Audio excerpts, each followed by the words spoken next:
Okay, so this is 81 game 2, right? Yeah, 81 game 2. And so we have a concert organizer is planning the order in which exactly 7 musicians, we have L, M, N, O, P, S, and T, will perform. The musicians will perform consecutively, one at a time. So we have 7, so we know we have 1, 2, 3, 4, 5, 6, 7. And we have our conditions, we have our rules. Okay, so this is my setup because it's just a basic ordering game. We just have to put in what order they're playing in. Yeah, basic ordering game. So rule number 1 says L must perform earlier than N. Normally when I do games, I try to implement the rule in the diagram and start building a world right away as soon as possible. This rule is not a great one to start building worlds on because our little dash right here is basically an accordion. So L and N, they could be directly next to each other, or they could be as far apart from each other as possible and anywhere in between. So I could technically have L on 3 and N could go in any 4 of these spots. I could even have L on 1 and N could go in any 6 of those spots. So we have a lot of different room of a lot of range happening within this one rule.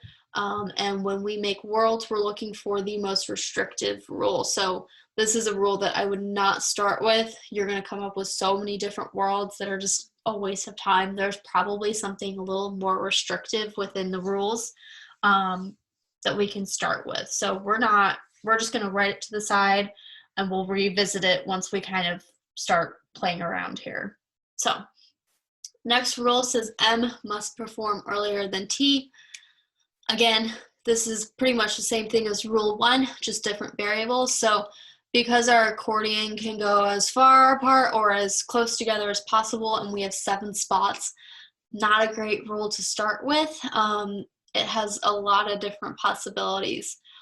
So I'm just going to write it to the side and move on. Hopefully there's something a little bit more restrictive in this game that we can start with. Okay, next rule says there must be exactly 1 performance between the performance of L and O, whether or not L performs earlier than O. So that means that we know that we have to have exactly 1 between L and O, and the last part that says whether or not L performs earlier than O just tells us that L and O flip-flop. So basically this is what it's saying. L and O are split by 1, and we can also have O and L. These are pretty much the same thing that's happening. We're just flip-flopping them. We can do, we'll just leave it like that for right now. I think if, I wouldn't love starting with this one, but it is more restrictive than our other 2. So if we had to, we can kind of go with it, but I'm not like in love with it. I don't 100% want to start with this one, but we could if we had to. But again, it's only the 3rd rule and we have 2 other rules. I don't think we'll have to start with this one. So, okay, moving on to my next rule, which says there must be exactly 1 performance between the performance of M and P, whether or not M performs earlier than P. So same thing is happening as our last rule. M and P are exactly 1 apart, and it doesn't matter which order they're in. They can go back and forth. I would recommend writing this out because it's a little more visual for you to see. Otherwise, you could also just write something like this, knowing that they flip-flop back and forth, but sometimes it's just easier and nicer just to see it completely written out rather than doing some mental gymnastics. Again, I don't think I'd really start with this one. Same as 3, like if we had to, I think we could, but I wouldn't love it if we had to. So let's hope for the last one to be a little more restrictive. Last rule says P must perform either first or seventh. That is way more restrictive than any of our other rules that have happened because we only have 1 or 2 spots for P. So when this happens, and when I'm doing an ordering game, I like to just like completely split my board, because when I'm doing M on, or when I have 2 different sides and they're on 2 different sides of my spectrum, sometimes it's just easier to completely split it. So I'm going to, and again, you don't have to do this. This just makes sense for me. It makes it a little bit easier to see and to kind of make sure that I'm hitting all my bases. So in one side, I'm going to do P on 1. On the other side, I'm going to have P as 7. And I've completely eliminated that rule. I've completely placed P. I don't have to worry about it anymore. Looking at my other rules, I can start making worlds again, and I can actually place another variable. So looking at rule number 4, I had P occurring in rule number 4 and 5, so we have a common occurrence happening, which is great. We love to see that. That means that the 2 are going to interact with one another. And so when P is 2 and given rule number 4, we know that M has to be exactly 1 apart from P. The only way to do that is to have M be on spot number 3. So we can automatically place M right there. And that's literally all we have to do on that side of my diagram. On the other side, when P is 7, if M and P are exactly 1 apart, that means that M actually has to go on 5, because I can't have M go after P, and we're not repeating variables. So M actually has to go on 5. So rule number 7. Rule number 5 actually forced us to figure out what happens with rule number 4. So that's just great. We love when that happens. Okay, moving on. So we can do this one of 2 ways. I always like to look at what rules have the same variables in them, and given what we've just placed on our diagram, rule number 2 is kind of sticking out at me because it has M and we've already placed M in our diagram. So let's start there. We can actually figure out where T goes. So in this side of my diagram, I actually have a couple places where T can go, 4 to be exact, because T just has to follow M. And because our dash is an accordion, it doesn't really tell us exactly where T has to go. T can go anywhere so long as it's after M. So we're going to make that happen, and we're just going to follow down our line when we place T. So we're going to place T as 4, following it down our line. We're going to place T as 5. Following down our line, we're going to place T as 6. I'm going to start adding some dashes. I'm going to start getting real sloppy. Okay. And then following down our line, again, placing T as 7. So before I go into my other rules, I'm actually going to continue with this rule and go into my other side of my diagram over here, where P is in 7. M has to go before T. There's only 1 spot for T to go in, so actually T has to go in number 6, because we can't have it go before M, according to the rule. So now that we've completely integrated that rule into my diagram, I can move on to another rule. Between rule 1 and 3, we're going to look for the one that's most restrictive to start with. Oh, smoke's in my eye. And between the 2 of them, rule number 3 is more restrictive than rule number 1, because again, rule number 1, L and N, they're on an accordion right now. So it's a wide range of places that L and N can go. But because 3, we have a set place where they go, like we're pretty restricted, L-O, that has to happen, we can actually place them in a couple of spots, and it makes it a little more restrictive than going L and N. So, label my things. Okay, so L and O, yeah, we're gonna do this. So looking at my first rule or my first world up here, we can actually figure out where L and O go. So because I know that they have to be one apart, I can't put L in 2 or O in 2 because I can't have 4 be my other variable. It has to be exactly one apart.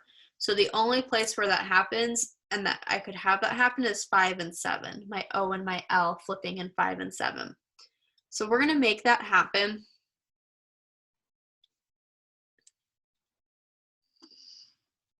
Okay, so now we've placed our O and L. We're going to move on down to our other diagram, which is number 2. Okay, we're also looking for spots where we can have only one in between them, which only has a couple of spots.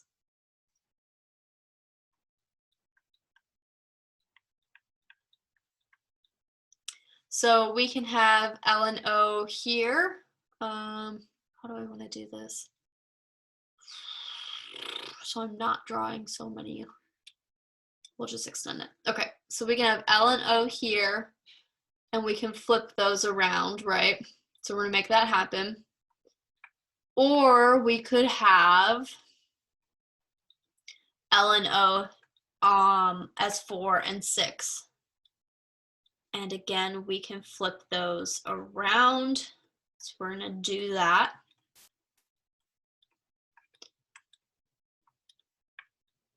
Okay.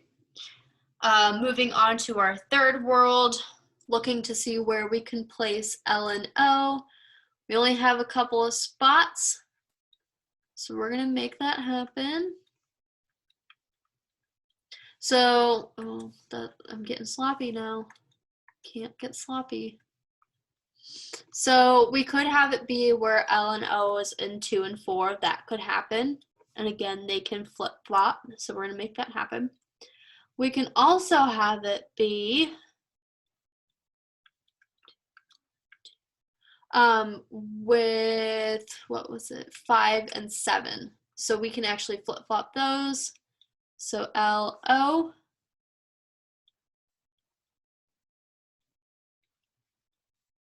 And O and L. And we're not going to think about rule number 1 right now. We're just placing L and O. So if you're making some inferences, I just want you to take it rule by rule, and then we'll kind of go through and eliminate the ones that aren't allowed to happen based on rule number 1. This is just an easy way just to make sure that we're covering all of our bases. Our last world in this scenario is this fourth one. Looking to see where L and O can go. There's a couple of places. 2, 3, 4, 5, 6, 7. I'm gonna move this down. So in 4 we have P, M, and T. So L and O could go in 2 and 4 because that has one spot in between them, and they can also switch. And we could have it be 4 and 6. So we can actually do L and O, and again, they can flip-flop because there's no restraint on that. So we could have O and L. And that is just the first rule the third rule on that other side. And so now we have to do it over here where P is 7. So looking at where I could have L and O, where it's just one spot in between them, that could be 1 and 3 or 2 and 4, because that's going to be where I have exactly one spot in between them. So we're going to do L, O, O, L. Let's see if I can squeeze this in. And I'm just going to kind of move my block down. We could have L, O, O, L. Okay. And that completely covers our third rule. Now our last rule says that, I've got it covered. Last rule says that L has to be with N, or before N. So we're going to go through our worlds and we're going to make that happen if it can happen. So starting all the way back up in my first world over here, I can't have that happen because L is 7. And so that means that this world is actually eliminated because we can't put N after L. In my second world, I could have N be after L. And what other variable are we missing? L, M, N, O, S. We're missing S. So we could have S and N flip-flop because S is our floater, and N can be in any one of those spots because it's always after L. So this is a valid world. Moving on to my third rule, or my third world, if N has to go after L, it can go in one of two spots, and S is still our floater, which can also go in one of two spots. So we can actually flip-flop these two, which makes that a complete world. Going down to 4, we again are just dealing with N and S, so making sure that N goes after L. We have either spot 5 or 6, and S being our floater, S can go anywhere. So these two can actually flip-flop as well because we're not violating any rules. Valid world. Moving on to world number 5, N has to be after L. The only spot that that can happen in is our 6th spot, so we have to put N there. And our floater is S, which can go anywhere, so we're going to actually stick that in spot number 2 and check that off. Going into world number 6, N has to go after L. There's only 2 spots, and both of those spots we're not violating that rule. So N can actually flip-flop with our floater, which is S. That's a valid world. Going into 7, N has to go after L. Well, there's only one spot where that can happen, which is our 7th spot. And S is going to fill in our remaining empty spot as our floater. That's a valid world. Going into 8, going into world number 8, L has to be before N, which means that N has to go in 7, and S is going to fill in our open spot. Going into 9, N has to go after L, and S is our floater, so both of those can flip-flop because both are after L. So we're not violating any rules there. Going into 10, we can't have anything after L anymore. T and O are taking that spot. So that means that this world is invalid because we can't have it be where L is before N. Same with number 11. L can't be 7 because something has to come after it. N has to come after L. So we can actually eliminate that one pretty easily. Going into my 12th world over here, we have 5 and 6 being our empty spots, and both are after L, which means N and our floater S can actually flip-flop.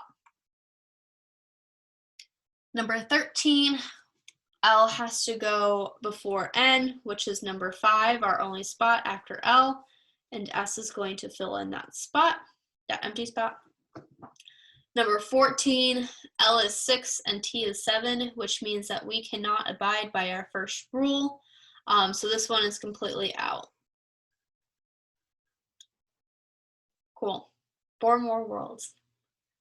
Up here we have 2 and 4 empty. Both are after L, which means that N and S can just flip-flop, and we're not going to violate our rule there. So that one's done. Our next world, L is in spot number 3. In order for it to go before N, N has to go in 4, and S has to be a filler. So we're completely done with that one. Number 3, N has to go after L. The only spot open after L is spot number 3. So we have to put N there. S is going to be our floater spot. And then number 4, we can't put N after L, so that completely eliminates that world. Whew, okay, that was our game, which means that we can go into the questions. Yay! Okay, so we're looking for, question number 7. says which one of the following could be true. Because I don't have an if statement before it, I'm not being constrained to any certain rule, so this is applying to all of my worlds, which could be true.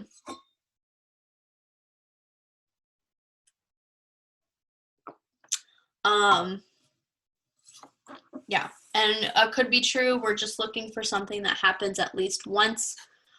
So long as it's happening once, that's our answer pretty much. Okay. Could it be true that M performs fourth? I'm just going to go down my line. Nope. So we can eliminate that one. Could it be true that N performs first? Nope. O performs fifth. Just going down the line.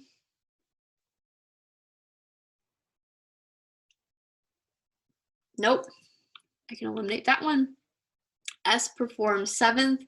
And that could be true because I have 1, 2, 3, 4, at least 4 worlds where I actually have S being a flip-flop. So it could be true that S is 7. So I'm going to pick that and just check E. T performs second.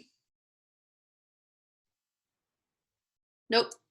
So my answer is D, S performs 7th, because that can happen in multiple of my worlds. Going into my next answer or question, if O performs earlier than M, I'm going to pause right there and see where that's happening. That's happening in my 6th world, my 9th world, my 1st world over here, my 2nd world over here, my 3rd world over here, the 12th world, and that's it. So I got 6 worlds that I'm looking at. The question says, then the 5th performer could be any of the following except. So what could be my 5th performer is going to be a wrong answer choice. What the correct answer choice is going to be is what cannot happen, basically. So A, L, can I have that be my 5th performer?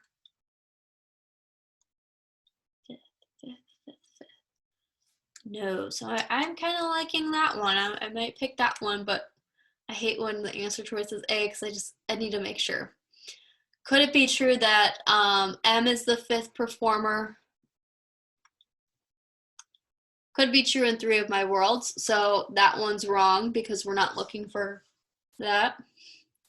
Could it be true that N is my 5th performer? Could be true in this one, could happen here. So that one's wrong. What about S? Same world that I'm looking at right here. Could be true that S is my 5th performer. Crossing that one out. Could it be true that T is my 5th performer? Yep, right here. So I can cross that one out. So I'm pretty confident in saying that A is my correct answer for this question.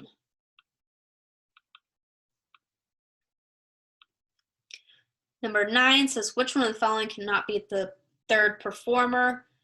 So can I have L be my 3rd performer? Well, pretty much everything over here is M. So we don't need to look over there. L could be my 3rd performer over here. So I can actually eliminate that one because we're looking for something that cannot be my 3rd performer. M, I have a number of worlds where N is my 3rd performer. So we know that that one's wrong. N could be my 3rd performer in this world. So because we're looking for a cannot be 3rd performer, we can cross out N. O.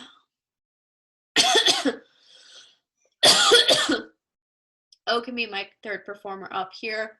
So we can actually cross out that one because it can happen, which leaves me with S. I do not have a world in where S is my 3rd performer. So that is my answer. Next one, if S performs immediately before T, I'm going to pause right there and figure out where that can happen. That can happen here. I could have S before T here, which forces N to go here. It could happen here. I could have S right here and would be forced to go there. Could have it happen here. Could have S go here and following it. And last one, I can have it here S and N go there. Okay, so I got 4 worlds that I'm looking at.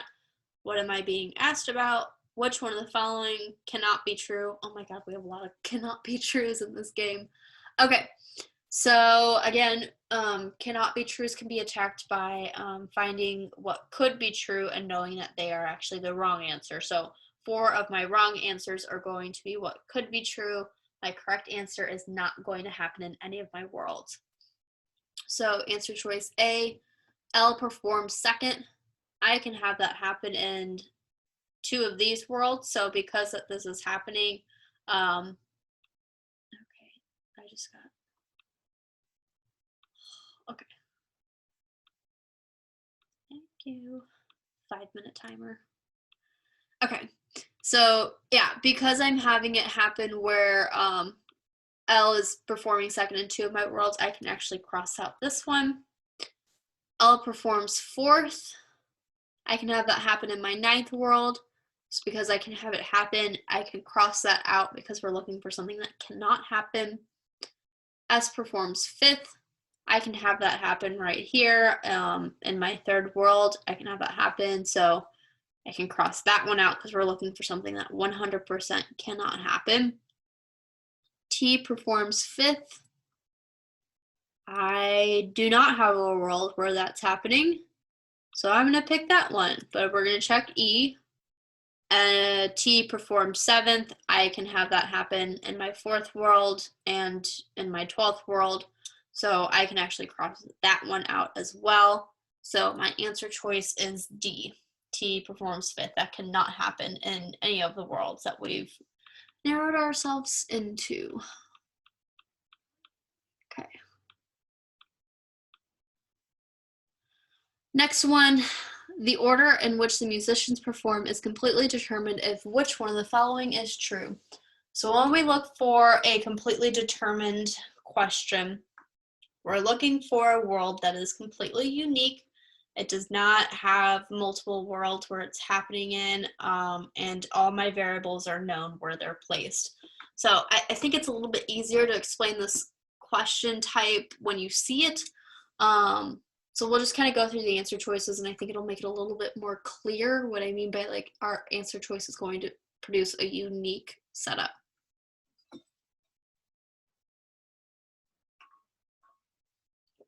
Ugh, okay.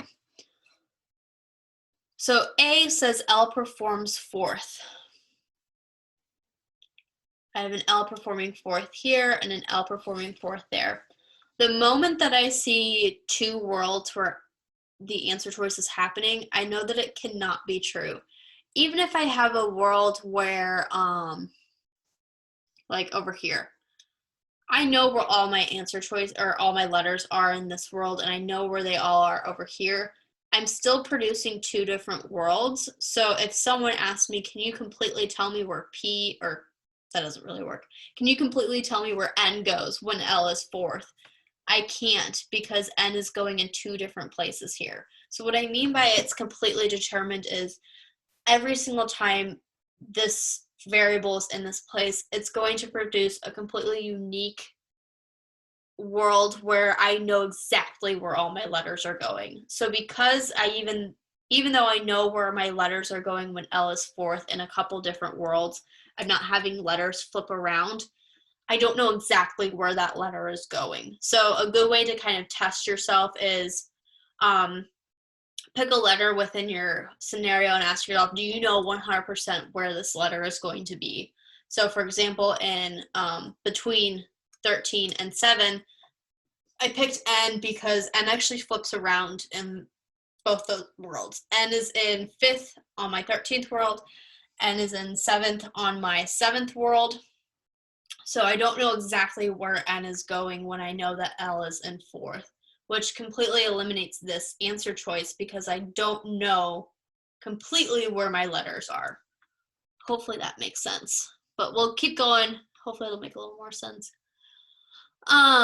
B, if M performs 5th, let's see if we have a world where this is happening.